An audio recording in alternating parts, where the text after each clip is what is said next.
ওই ওই ওই ওই ওই লা হাওলা ওয়ালা কুওয়াতা ইল্লা বিল্লাহ রে।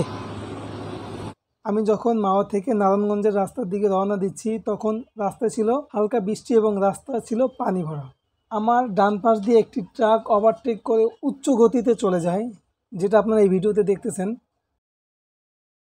আসসালামু আলাইকুম। চোখের সামনে এরকম দুর্ঘটনা দেখলাম। অবশ্য এখানে কারো কোনো প্রকার ক্ষতি হয় নাই, কিন্তু দুর্ঘটনাটা যদি হইতো তাহলে অনেক বড় ধরনের একটি দুর্ঘটনা শিকার হতো এখানে সবাই।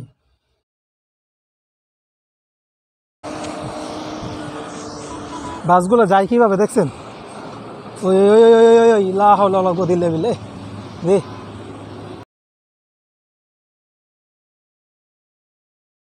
বর্ষার সময় রাস্তায় বেশি গতি নিয়ে গাড়ি চালানো ঠিক না।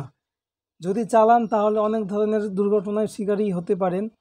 যেমনটা দেখতে পারতেছেন, এই যে আমার সামনে একটি ট্রাক যাচ্ছে সবুজ কালারের। এই ট্রাকটা খুবই উচ্চ গতিতেই আমার পাশ দিয়ে চলে যায় এবং এই যে উপরে ঢাল থাকার কারণে ওই পাশে কী আছে এটা দেখা যায় না, যার কারণে ট্রাকটা গতি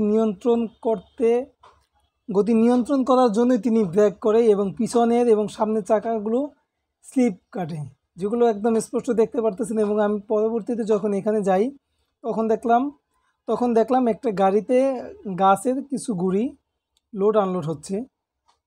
তারা আসলে বুঝি না যে বিষয়টা কী হয়েছে। অবশ্যই এখানে 3 থেকে 4 জন লোক ছিল।